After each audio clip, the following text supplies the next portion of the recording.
돈이 인격을 드러낸다고? 틀렸다. 돈이 본성을 까발린다. 사람들은 돈이 인격을 보여준다고 말한다. 착각이다. 돈은 인격 따위 보여주지 않는다.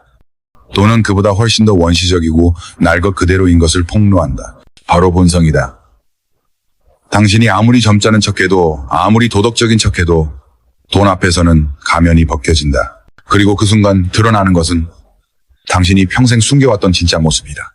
모건 하우절이 수십 년간 월스트리트와 금융시장을 관찰하며 발견한 진실이 바로 이것이다. 돈은 거울이 아니다. 돈은 엑스레이다. 겉모습이 아니라 뼈속까지 들여다본다. 당신의 두려움, 당신의 욕망, 당신의 절망, 당신의 오만함을 모조리 까발린다. 그리고 대부분의 사람들은 이 사실을 모른 채 살아간다. 지금 이 순간 당신은 어떤 돈 이야기에 마음이 움직이는가? 급등하는 주식 소식인가? 부동산 폭등 뉴스인가? 아니면 누군가의 대박 투자 성공담인가? 그 마음의 움직임 자체가 이미 당신의 본성을 말해준다. 당신이 무엇을 진짜로 원하는지, 무엇을 두려워하는지 말이다. 하우저는 말한다. 사람들이 돈에 대해 내리는 결정은 논리적이지 않다고. 그것은 감정적이다. 그리고 그 감정은 당신이 태어나서 지금까지 경험한 모든 것의 집합체다. 1930년대 대공황을 겪은 할아버지는 왜 은행을 믿지 않았을까? 2008년 금융위기 때 집을 잃은 아버지는 왜 주식을 혐오할까? 이것들은 단순한 선택이 아니다. 그들의 DNA에 새겨진 생존 본능이다. 당신도 마찬가지다. 당신이 돈을 대하는 태도는 당신의 과거가 만들어낸 결정체다. 어린 시절 부모가 돈 때문에 싸우는 모습을 봤다면 당신은 돈을 갈등의 원인으로 인식한다. 반대로 돈이 문제를 해결하는 도구였다면 당신은 돈을 해결사로 여긴다. 이것은 의식적 선택이 아니다. 무의식에 각인된 프로그래밍이다. 그런데 여기서 끝나지 않는다. 더 섬뜩한 사실이 있다. 사람들은 자신의 돈 성향이 합리적이라고 믿는다는 것이다. 고수적인 투자자는 자신이 현명하다고 생각한다. 공격적인 투자자는 자신이 용감하다고 생각한다. 둘 다 착각이다. 그들은 단지 자신의 과거에 갇혀 있을 뿐이다. 실제로 하우절이 분석한 데이터를 보면 충격적인 패턴이 드러난다. 사람들의 투자 행동은 그들이 18세에서 25세 사이에 경험한 시장 상황과 90% 이상 일치한다. 젊었을 때의 호황을 경험한 세대는 평생 낙관적이다. 젊었을 때의 불황을 경험한 세대는 평생 보수적이다. 이것은 우연이 아니다. 뇌과학적 필연이다. 인간의 뇌는 청년기에 위험인식 시스템이 완성된다. 그 시기에 입력된 데이터가 평생의 기준점이 된다. 마치 컴퓨터의 운영체제처럼 말이다. 그리고 그 운영체제는 죽을 때까지 업데이트되지 않는다. 아니, 업데이트를 거부한다. 왜냐하면 그것이 생존을 위한 최적화된 시스템이라고 믿기 때문이다. 이것이 바로 돈이 본성을 까발리는 방식이다. 당신이 아무리 이성적으로 생각하려 해도 무의식은 이미 결정을 내려버린다. 그리고 그 결정을 합리화할 논리를 찾아낸다. 이것을 하우절은 내러티브의 함정이라고 부른다. 예를 들어보자. 2020년 코로나19가 터졌을 때 어떤 사람들은 주식을 팔아치웠다. 또 어떤 사람들은 더 많이 샀다. 같은 정보를 봤는데 정반대 행동을 한 것이다. 왜일까? 그들의 본성이 다르기 때문이다. 위기에서 도망치는 본성과 위기에서 기회를 찾는 본성 말이다. 흥미롭게도 둘 다 자신의 선택이 합리적이라고 확신했다. 판 사람은 안전이 최우선이라고 말했고 산 사람은 저점 매수가 기본이라고 말했다. 하지만 진실은 그들은 각자의 본성에 따라 움직였을 뿐이다. 그리고 그 본성을 정당화할 논리를 나중에 갖다 붙인 것이다. 이런 현상은 일상에서도 끊임없이 일어난다. 커피 한 잔에 5,000원을 아까워하는 사람이 명품 가방에는 200만 원을 쓴다. 택시비 10,000원은 아까워하면서 술값 10만 원은 아깝지 않다고 한다. 논리적으로 설명 불가능하다. 하지만 그들의 본성으로는 완벽하게 설명된다. 커피 5,000원을 아까워하는 사람의 본성은 일상의 절약이다. 반복되는 소비에 대한 경계심이 DNA에 박혀 있다. 하지만 명품 가방 200만 원은 특별한 소비로 인식한다. 자신의 정체성을 드러내는 투자라고 생각한다. 이것은 모순이 아니다. 일관된 본성의 발현이다. 하우절은 이것을 심리적 회계라고 설명한다. 사람들은 돈을 하나의 통장에 넣어두지만 머릿속에서는 여러 개의 상자로 나누어 관리한다. 생활비 상자, 투자 상자, 쇼핑 상자, 비상금 상자 등등. 그리고 각 상자마다 다른 기준을 적용한다. 생활비 상자에서는 1,000원도 아끼면서 쇼핑 상자에서는 10만 원을 펑펑 쓴다. 이것이 비합리적으로 보이지만 실제로는 매우 정교한 시스템이다. 인간이 복잡한 경제 활동을 하면서도 정신적 안정을 유지하기 위한 생존 전략이다. 만약 모든 돈을 하나로 인식한다면 매 순간 극도의 스트레스에 시달릴 것이다. 커피 한 잔 살 때마다 이 돈으로 주식을 살 수도 있는데 라고 괴로워할 것이다. 그래서 뇌는 돈을 분할해서 인식한다. 그리고 각 영역마다 다른 감정과 기준을 부여한다. 이것이 바로 당신의 본성이 만들어낸 돈의 지도다. 지도는 사람마다 다르다. 어떤 사람에게는 투자가 가장 큰 상자이고 어떤 사람에게는 소비가 가장 큰 상자다. 어떤 사람에게는 저축이 안전지대이고 어떤 사람에게는 저축이 기회비용의 무덤이다. 중요한 것은 이런 지도가 틀렸다거나 맞다는 게 아니다. 그것이 당신의 본성이라는 사실이다. 그리고 그 본성을 이해하지 못하면 평생 돈과 싸우며 살게 된다는 것이다. 마치 오른손잡이가 왼손으로 글씨를 쓰려고 하는 것과 같다.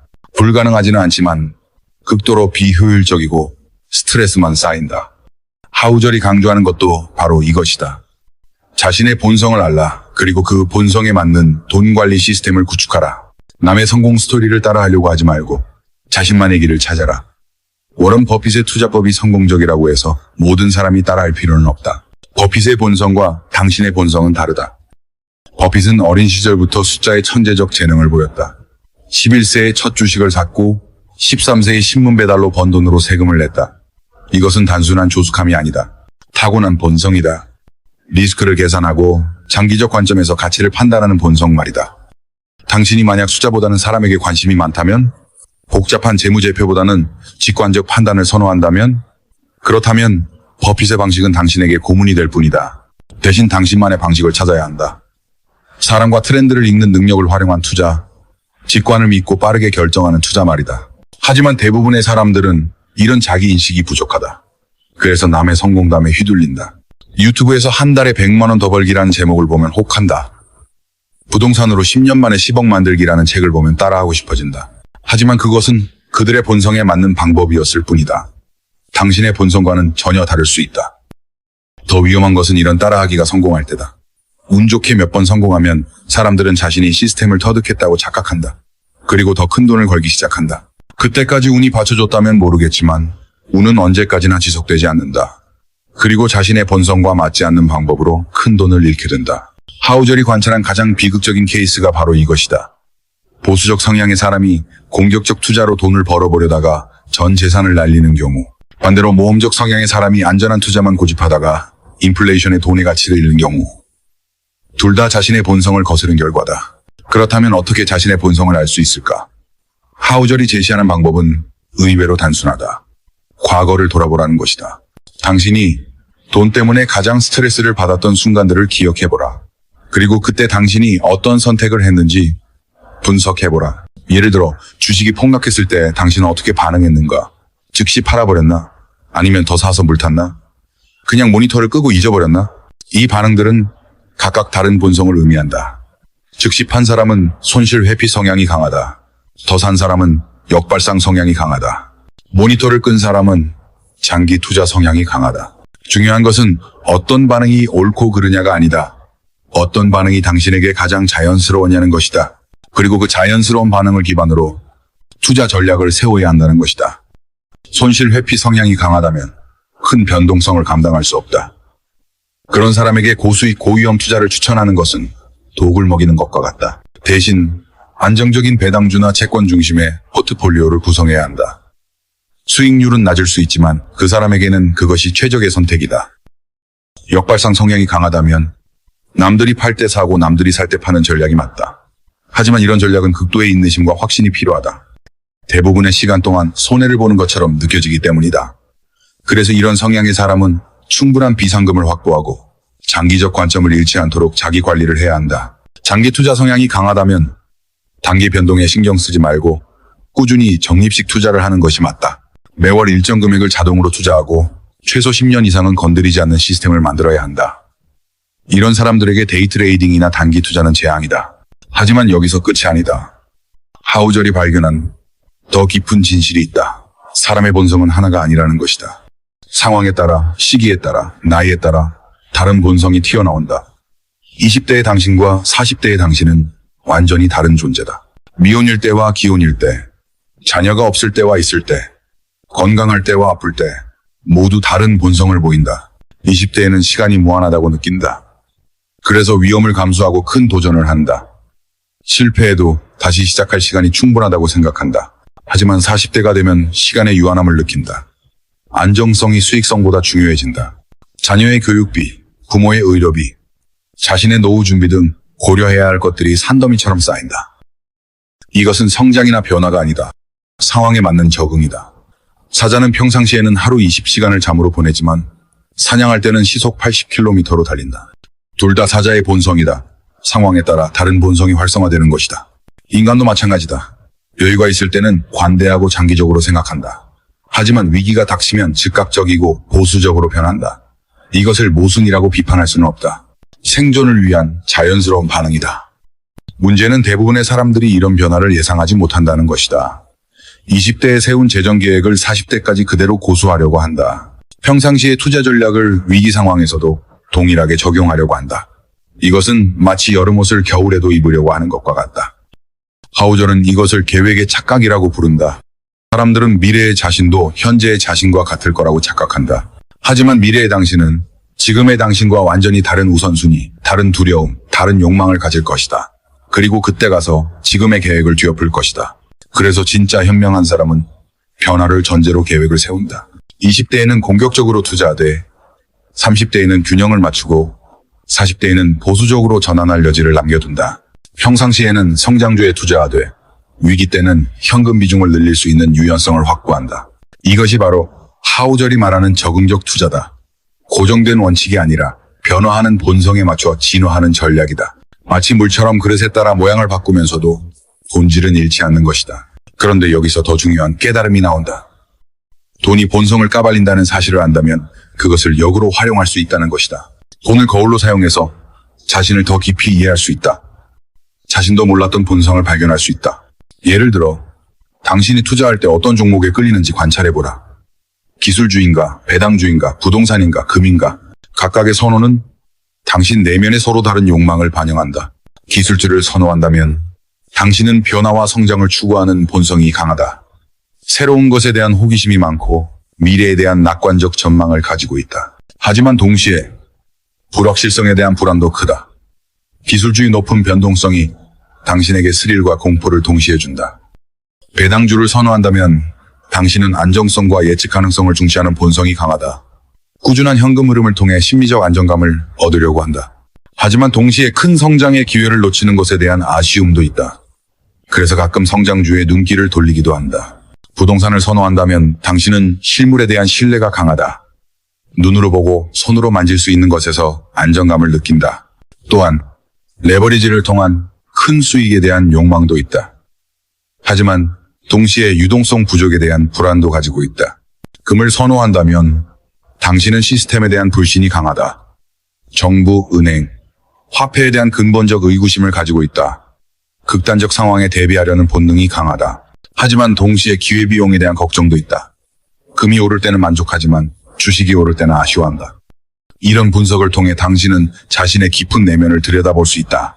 그리고 그 내면을 바탕으로 더 일관되고 지속 가능한 투자 전략을 세울 수 있다. 남들이 뭐라고 하든 전문가가 뭐라고 하든 당신의 본성에 맞는 길을 가면 된다. 하지만 여기서 가장 중요한 깨달음이 온다. 돈이 본성을 까발린다는 사실을 아는 것만으로는 충분하지 않다는 것이다.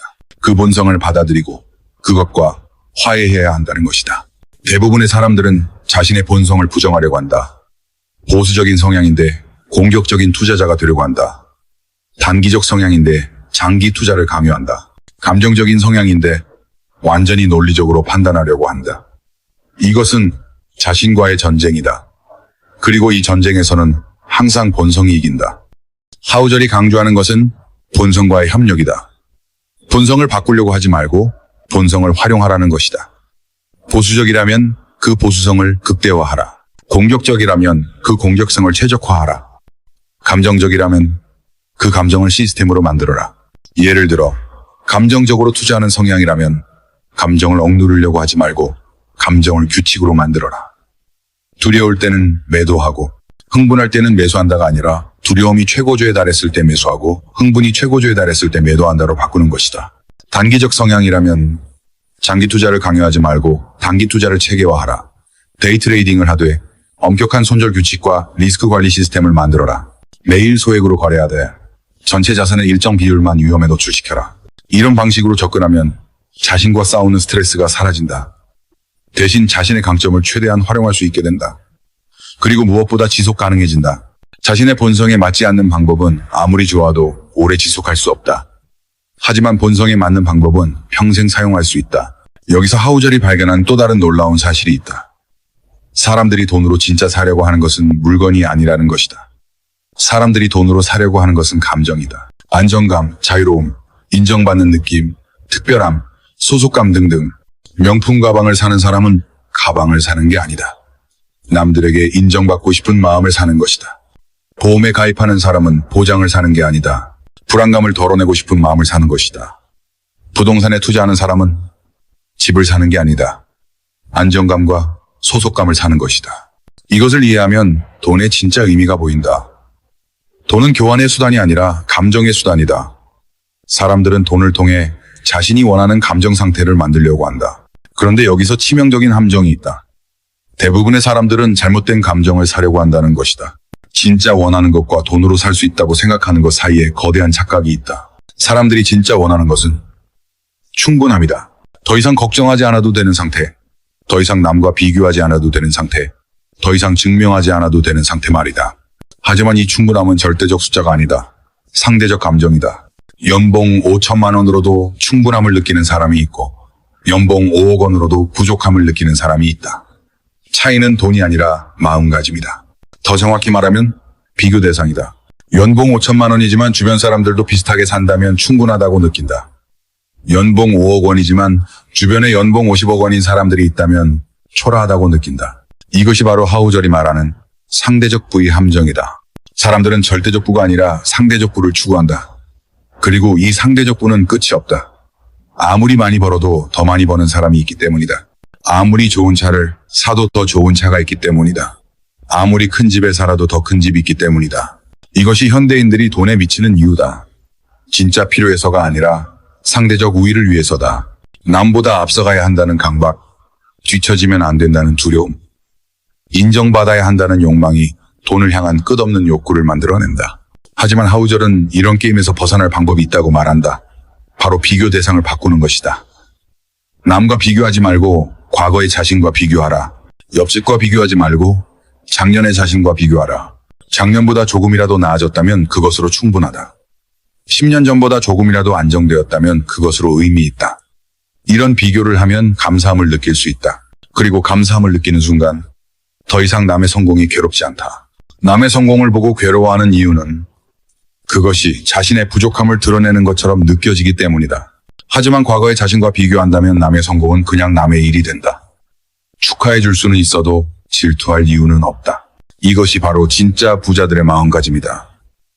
하우절이 수십 년간 관찰한 진짜 부자들은 남과 비교하지 않았다. 그들은 자신만의 기준을 가지고 있었다. 그리고 그 기준을 충족시키면 만족했다. 반면 가짜 부자들은 끊임없이 남과 비교했다.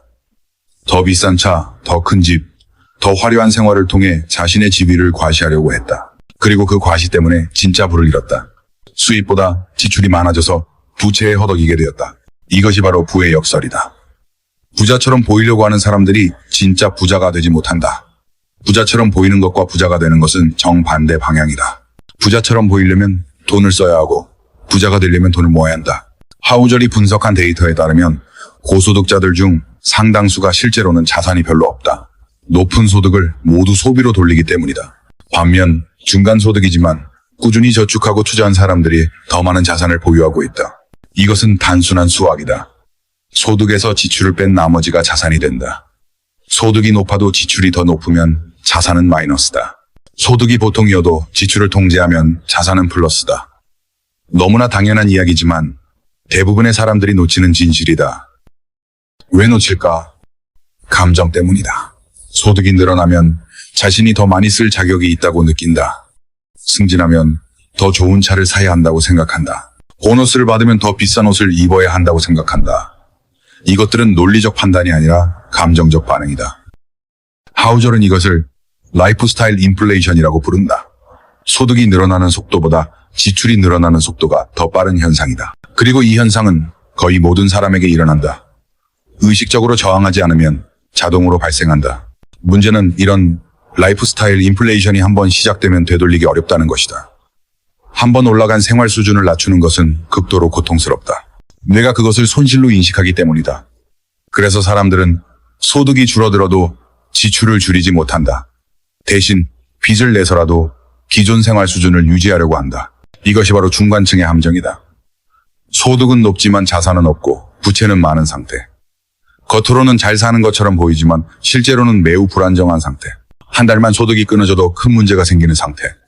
하우절이 제시하는 해결책은 보이지 않는 부를 추구하라는 것이다.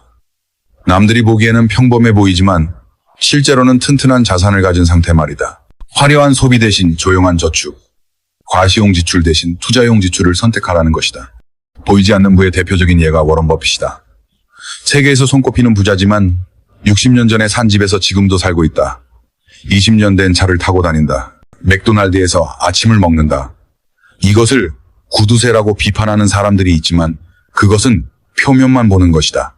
버핏은 진짜 중요한 것에는 아낌없이 쓴다. 좋은 기업에 투자할 때는 수십억 달러를 주저없이 쓴다. 자선 기부에는 자신의 전 재산을 내놓겠다고 약속했다. 그는 단순히 돈을 아끼는 것이 아니라 의미 있는 곳에만 쓰는 것이다.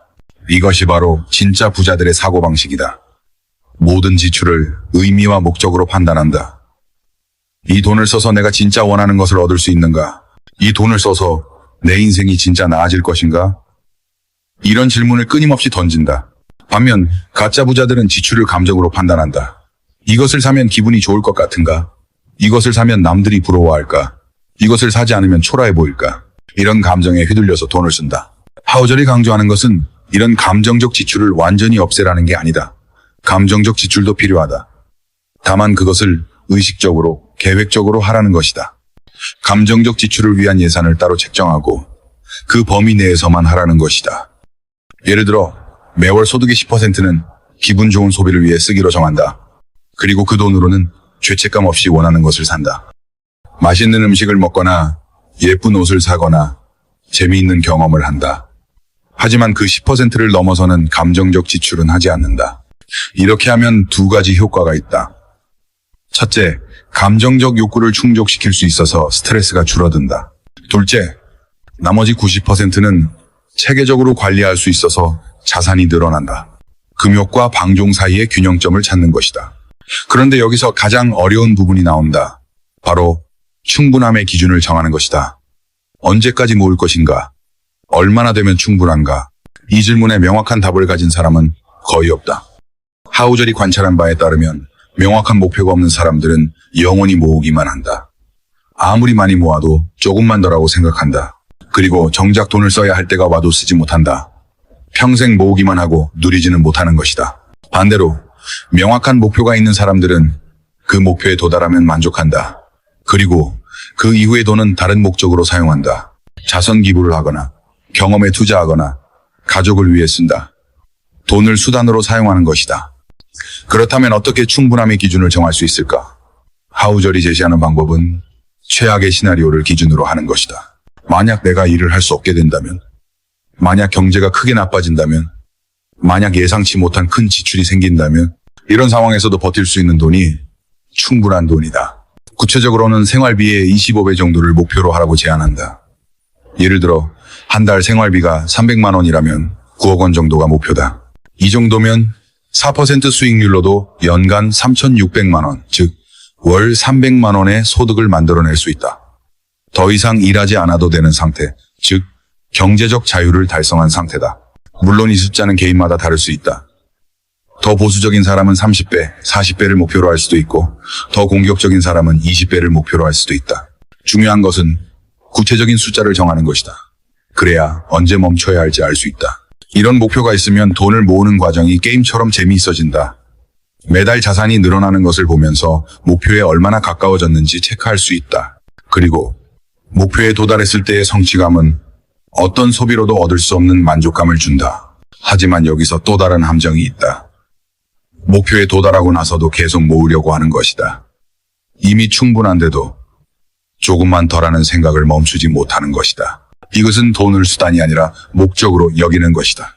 하우절은 이런 현상을 구두쇠의 함정이라고 부른다. 돈 모으기 자체가 중독이 되어서 돈의 본래 목적을 잊어버리는 것이다. 돈은 행복을 사는 도구인데 돈 자체가 행복의 원천이 되어버리는 것이다. 이런 함정에 빠지지 않으려면 처음부터 돈의 목적을 명확히 해야 한다. 자유를 위해서인가?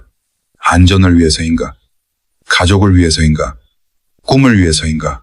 목적이 명확하면 그 목적이 달성되었을 때 멈출 수 있다. 그리고 무엇보다 중요한 것은 돈보다 중요한 것들을 잊지 않는 것이다. 건강, 관계, 경험, 성장 등등 이런 것들은 돈으로 살 수는 있어도 돈 때문에 잃을 수도 있다. 돈을 모으기 위해 건강을 해치거나 관계를 소홀히 하거나 경험을 포기한다면 그것은 본말이 전도된 것이다. 하우절이 가장 강조하는 메시지가 바로 이것이다. 돈은 인생의 일부일 뿐이다. 중요한 일부이지만 전부는 아니다. 돈을 통해 더 나은 삶을 살 수는 있지만 돈 자체가 삶의 목적이 되어서는 안 된다. 진짜 현명한 사람은 돈을 도구로 사용한다. 자신이 원하는 삶을 살기 위한 도구, 자신이 사랑하는 사람들을 돌보기 위한 도구, 자신이 꿈꾸는 미래를 만들기 위한 도구로 말이다. 그리고 그 도구를 효과적으로 사용하기 위해 자신의 본성을 이해하고 받아들인다. 당신의 본성은 무엇인가? 당신이 돈 앞에서 드러내는 진짜 모습은 무엇인가? 그 모습을 부정하지 말고 그것을 시작점으로 삼아라. 그리고 그 본성에 맞는 방식으로 돈과 관계를 맺어라. 남의 방식을 따라 하려고 하지 말고 자신만의 길을 만들어가라. 돈이 본성을 까발린다는 것은 저주가 아니라 축복이다. 그것을 통해 자신을 더 깊이 이해할 수 있고 더 나은 삶을 설계할 수 있다. 돈을 두려워하지도 숭배하지도 말고 그냥 도구로 사용하라. 그리고 그 도구를 통해 진짜 가치 있는 것들을 얻어라. 시간은 유한하다. 기회는 한정되어 있다. 그러니 더 이상 돈 때문에 괴로워하지 말고 돈을 통해 행복해져라. 자신의 본성을 알고 그 본성에 맞는 방식으로 살아가라. 그것이 바로 모건 하우절이 수십 년간의 관찰을 통해 발견한 돈과 인생에 대한 가장 중요한 진실이다.